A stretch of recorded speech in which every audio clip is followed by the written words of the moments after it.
Assalamualaikum warahmatullahi wabarakatuh. Sobat motivasi Islam yang dirahmati oleh Allah Subhanahu wa Ta'ala. Kali ini Mimin akan kupas tentang ketika Allah Subhanahu wa Ta'ala melaknat kaum Samud karena telah ingkar dari ajaran tauhid.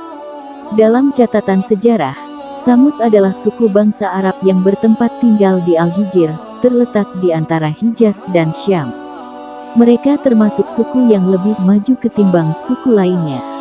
Tanah yang ditinggali suku Samud merupakan bekas jajahan suku Ad yang telah habis binasa disapu angin taufan yang dikirim oleh Allah sebagai pembalasan atas pembangkangan dan pengingkaran mereka terhadap dakwah dan risalah Nabi Hud alaihi salam. Kemakmuran dan kemewahan hidup serta kekayaan alam yang dahulu dimiliki dan dinikmati oleh kaum Ad telah diwarisi oleh kaum Samud. Tanah mereka subur sehingga memberikan hasil berlimpah ruah. Binatang-binatang perahan berkembang biak dengan baik. Kebun-kebun bunga yang indah-indah, bangunan rumah-rumah yang didirikan di atas tanah yang datar dan dipahatnya dari gunung. Atas berkah itu, kaum Samud hidup tenteram, sejahtera dan bahagia. Mereka merasa aman dari segala gangguan alamiah dan bahwa kemewahan hidup mereka akan kekal bagi mereka dan anak keturunan mereka. Sayangnya, kaum Samud tidak mengenal Tuhan. Mereka justru menjadikan berhala sebagai Tuhan mereka. Atas dasar inilah, Allah Subhanahu wa Ta'ala kemudian mengutus Nabi Saleh alaihi salam untuk membimbing mereka ke jalan Allah. Nabi Saleh berasal dari suku Samud. Ia berasal dari keluarga terpandang dan dihormati oleh suku Samud. Nabi Saleh merupakan sosok yang pintar, mudah bergaul serta tangkas dan rendah hati. Maka dari itu, ia cukup dihormati oleh suku Samud. Lewat dakwahnya, Nabi Saleh coba memberi penerangan dan memimpin mereka keluar dari jalan yang sesat ke jalan yang benar. Nabi Saleh juga mengajak mereka agar jangan menentang dan mengikuti ajakannya beriman kepada Allah Subhanahu wa Ta'ala yang telah memberi karunia rezeki berlimpah dan penghidupan yang sejahtera. Ia hanya menyampaikan amanah yang ditugaskan Allah Subhanahu wa Ta'ala kepada suku Samud. Sayang, upaya Nabi Saleh tidak berbuah hasil maksimal. Hanya sekelompok kecil, dan kebanyakan mereka berasal dari golongan sosial lemah yang mau mengikuti Nabi Saleh. Sementara itu, sebagian besar kaum Samud menolak meninggalkan berhala. Mereka kaum Samud berkata, "Wahai Saleh, sungguh, engkau sebelum ini berada di tengah-tengah kami merupakan orang yang diharapkan. Mengapa engkau melarang kami menyembah apa yang disembah oleh nenek moyang kami? Sungguh, kami benar-benar dalam keraguan dan kegelisahan terhadap apa agama yang engkau serukan kepada kami." Hud 62.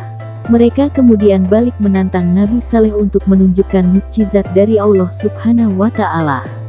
Sebagai gantinya, mereka berjanji akan mengikuti ajakan Nabi Saleh untuk meninggalkan kepercayaan mereka terhadap berhala dan percaya terhadap Allah Subhanahu wa Ta'ala. Nabi Saleh kemudian berdoa, memohon kepada Allah agar memberinya mukjizat yang diminta kaum Samud. Doa Nabi Saleh langsung dijawab Allah. Dari sisi sebuah bukit yang ditunjuk suku Samud, kemudian keluarlah seekor unta betina dari dalam sebuah batu karang besar. Artinya, "Dan wahai kaumku, inilah unta betina dari Allah, sebagai mukjizat untukmu, sebab itu biarkanlah dia makan di bumi Allah, dan janganlah kamu mengganggunya dengan gangguan apapun yang akan menyebabkan kamu segera ditimpa azab." Hud 64. Suku Samud masih tidak percaya dengan mukjizat tersebut. Mereka ingkar dan kemudian malah membunuh unta betina tersebut. Setelahnya, mereka datang kepada Nabi Saleh dan menantang datangnya azab Allah Subhanahu wa Ta'ala. Kemudian mereka sembelih unta betina itu, dan berlaku angkuh terhadap perintah Tuhannya.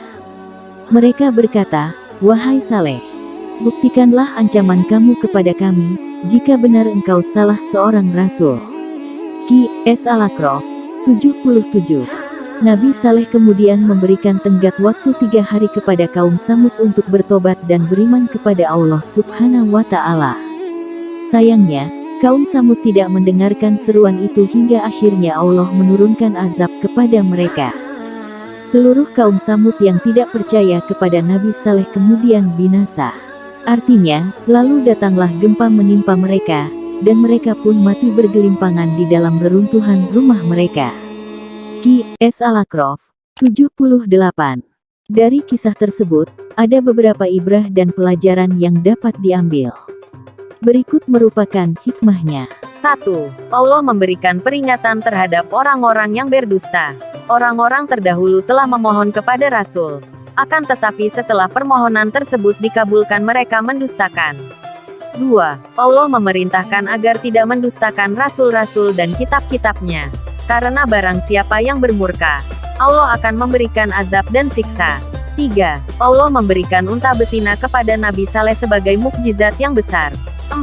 Allah menganjurkan untuk berhenti sesaat di tempat-tempat bersejarah, agar dapat mengambil pelajaran dan nasihat.